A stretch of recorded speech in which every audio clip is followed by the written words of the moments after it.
my backyard late in the afternoon, and we have some lovely parrots having a feed in my bird feeder, and a magpie having a lovely time. Just trying to sneak up on them without scaring them away. There they are.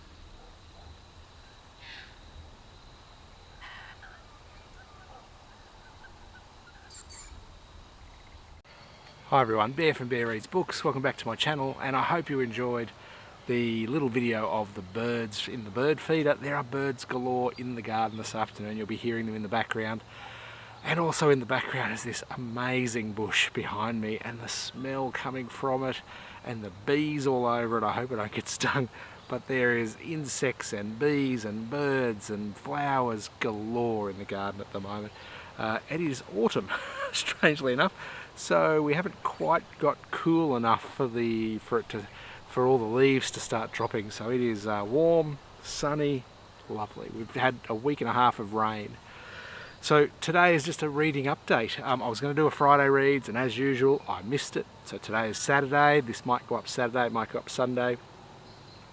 And I don't want to cross over with what I talk about today, because I had a previous video about YA fiction, Australian YA fiction, in readiness for Aussie April, and I've got a Stella Prize video coming up as well about the shortlist for the Stella Prize, which I've been reading a lot, quite a few books in that list, in that Stella Prize long and short list. I've been trying to read a lot more out of the Stella Prize.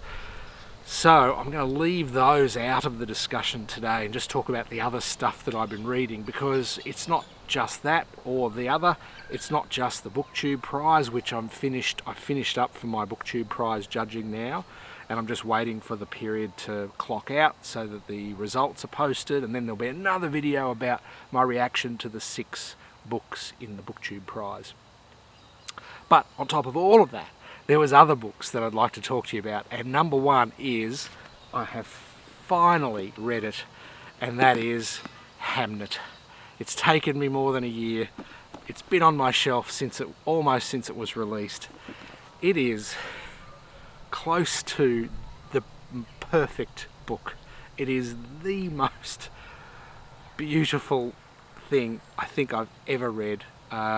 It's easy to read, it's not challenging, but the story is just so achingly good, and the writing just so crisp and clear. It is such a delight to read, and I can see why everyone's been talking about this, and why people got upset when it didn't get nominated and didn't win the prizes that it should have won. Oh man, it is so good, and it is part of the BookTube Prize, but I'm talking about it now because it hasn't come up in my reading list yet. If it does, I might have to just quietly remove this video for a little while, but I'm hoping this gets all the way to the end of the BookTube Prize, because this is so good. If you've been living under a rock and you don't know what this is, it tells the story of a young boy called Hamnet, who is Shakespeare's son.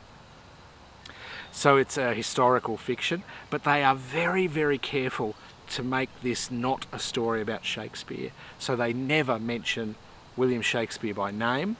He's always called the husband or the father, and we don't know enough, we don't see a lot of detail about his writing or about his time in London producing plays. We don't see a great deal of that. It is solely about the family outside of all of that Shakespearean stuff that we already know. So we've got his wife, Anne, who in this book is called Agnes, which was apparently her birth name, Agnes, and their 3 children, one of which is the name of this book, Hamnet. It is so good. And it took a turn. Like, it is just straight up historical fiction, and as such I thought it was just going to follow the life of Hamnet, but it does take, like families do I suppose, it does take some nice twists and turns along the way. Remembering that this is fictionalized around, so they've taken a couple of little things that we know about Shakespeare's family and his life, and about Hamnet in particular, but also about Agnes, his wife, and both of their respective families. So it's taken what little we know about that and used those small amounts of facts and fictionalised the rest into this glorious, glorious book. I cannot recommend this enough. If you have not read it or you've been holding off reading it, please, please do.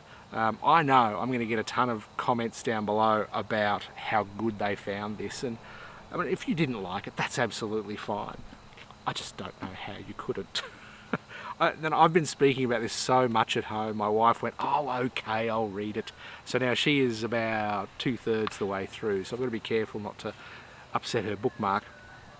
And it is also one of the few physical books I've read in the last month or so. Everything else seems to be on ebook or audiobook, so it was really nice, especially this one, to pick it up. It's quite a tactile cover, and to read it. And I actually read this while I was travelling, and for those that are outside of Australia, travelling is a thing in Australia now, and I travelled to Wollongong from Brisbane, which is, I don't know, 1,200 kilometres by plane, and over that weekend I thought I would read Hamnet, and golly gosh, it's amazing. Now unfortunately I've had to move to in front of my veggie patches, and you can see my little veggie patches here, which is at the other end of the yard, because everyone in the street decided to mow their lawns all at the same time. So sitting in my backyard is now not quite as serene and peaceful as it once was. So I'm tucked around the side. You might still be able to hear people mowing in the background, but we'll do our best. So that was Maggie O'Farrell's Hamnet, which was spectacular. The other couple of books that I wanted to talk about, one is called Shelter by Catherine Jinks, an Australian author. Now, you've heard me bang on about mysteries and thrillers in Australia, resurgence. Well, here's another one. So if you want to skip past, by all means do. So this is another, I guess you'd call this a thriller rather than a mystery. And it takes a slightly different track, because this one tells the story of a small family, so a woman and her 2 children who are fleeing quite a serious domestic violence situation, and they get placed with an older woman who is there to give them a place to live and feed them and look after them while they finalise their custody arrangements and to make sure that she's safe.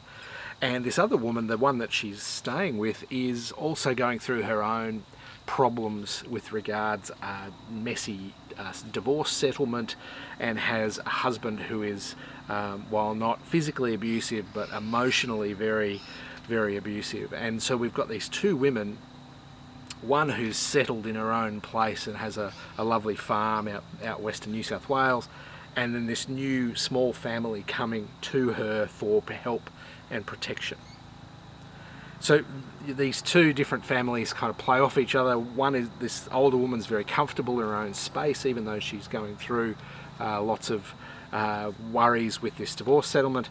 And the new family that's coming to her, the mother and the 2 children, are very nervous. They're constantly on edge about whether the ex-husband is going to find them, and he's been an incredibly violent man, so they're very, very tense situations.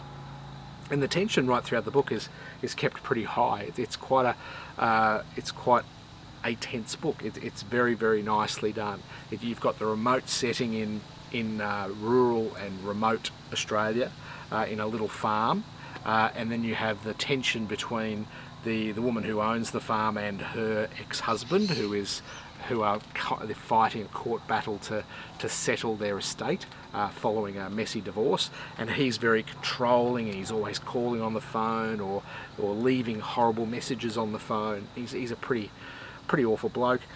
And then you've got the tension of this small family who are fleeing a very, very violent situation and just want protection and safety. So you've got all these things going on, and it's a very nice interplay between all of those things. So there's no great mystery to it, apart from there is one really good twist that you'll read 2/3 of the way through the book, where you start to feel that things aren't quite right. But and I certainly won't be giving that away. But it's a straight up thriller, and it's very, very, very good. 4 stars for me. I think Catherine Jinks has written a bunch of books in Australia, but she's not an author I've read before. And this one, out in all good bookstores in Australia and probably online everywhere, is Shelter by Catherine Jinks. So the other couple, outside of BookTube Prize, outside of Stella Prize, outside of all the other stuff, the YA stuff that I talked about in the previous video, I want to talk about 2 more.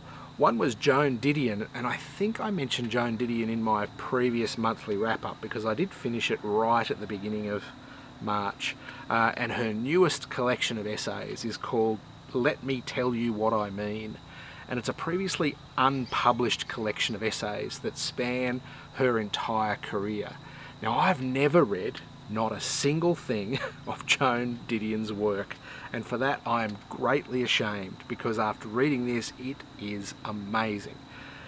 5 stars for me, even considering that the work is not focused on a particular theme or a particular issue, but it really does span all of her work, right from the late 50s right through to this decade. So there's a lot of ground to cover here. So there's no great theme tying them all together. So I think it would really help if I went back and read something like The White Album or any of her other collections where that solid theme is running all the way through the essays. And if not a solid theme, then at least they're all grounded in the one decade or in the one time period. So they're all bound together by what's happening in real life, in the news, in her own life, all at the same time. But because these are spread across 60 years of writing, you do get a sense of how her life and how her work and how her career has progressed. And for someone that's never read Joan Didion before, it was a small volume, it was easy to access, it was easy to read, and every single essay was incredibly interesting. And you don't realise that this woman doesn't go out of her way to get into adventures and to meet crazy amounts of people. This is a person that just gets on with their life, and you are genuinely surprised by how interesting she makes that.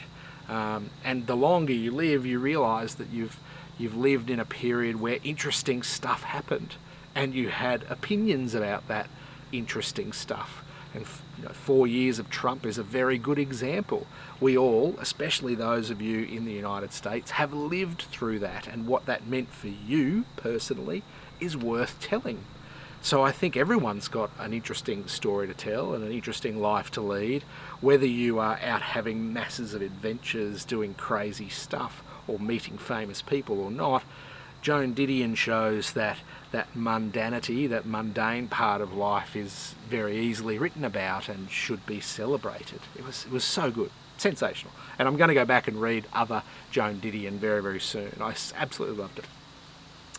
And finally today I want to talk about another Kate Atkinson novel that I read. I think last year I read Transcription, which is her newest novel from 2019 or something like that. And I think she's got another one coming out this year. And I loved it. And there was a bit of criticism about Transcription to say it wasn't as good as some of the other stuff she'd written. So now I've gone back and I've read Life After Life, and I thoroughly enjoy them. These are 4 5-star books. Did I do 4 today? 1, 2, 3. Yeah. So these are all 5-star books. So Life After Life tells the story of a woman who, whether she knows it or not, is seemingly stuck in a loop. So every time she dies, she is reborn. But rather than be reincarnated as something else, she's reborn as exactly the same person. So her life is relived time and time and time again. It's uncertain whether this is actually happening or whether it's part of her memory, recollection, reimagining of her own life as she ages.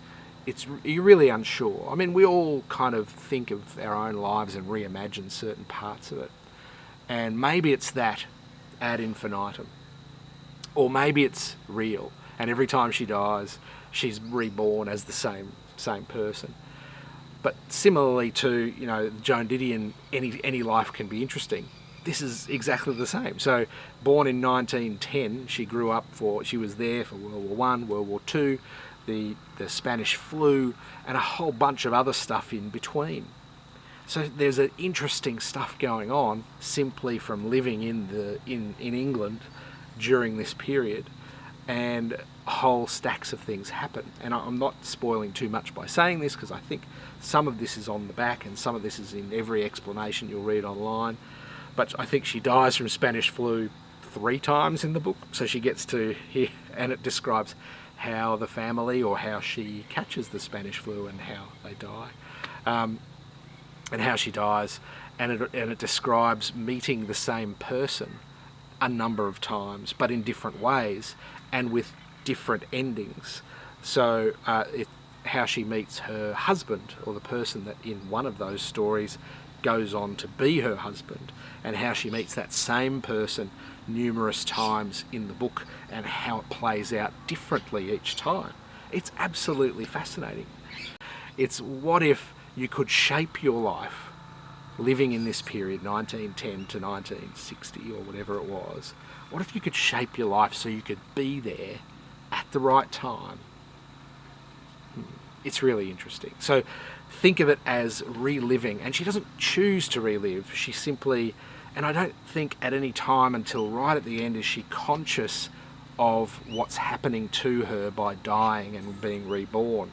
I think each time she retains some of the memories, and she has this overarching feeling of deja vu, and so much so that she consults doctors almost in a lot of her lives. She consults doctors about why she constantly has this feeling of deja vu. And it's one doctor that helps her maybe understand what the deja vu is, and is it reincarnation or is it something else? So she starts to explore those parts of herself. It really is a very interesting exploration, which leads me to the next one. Something in Ruins, A God in Ruins, which came after, which it takes one of the characters from this book and sends it off on a tangent, so it gives it its own story. So I think A God in Ruins is going to be next, possibly later this year. But Life After Life, spectacular again. So here's 3 books I think I described to you just now that are really just glorious books. I can't speak highly of them enough. There are other books coming. I'm reading lots of Stella Prize books at the moment, and there'll be a video coming up for the BookTube Prize, wrapping up how I felt about all 6 books. So a couple more videos coming, and there's still lots of reading happening with other stuff as well. So wow, 3 books in a row that were just really, really engaging and really interesting. So that was 4. It was 4. It was Maggie O'Farrell's Hamnet. It was Catherine Jinks' Shelter. It was Life After Life, Kate Atkinson, and Let Me Tell You What I Mean, Joan Didion. 4 out of 4, man, there's some good books in there. Get on them, if you will. Enjoy the rest of your day, everyone, wherever you may be, and I'll talk to you again soon. Thanks, bye.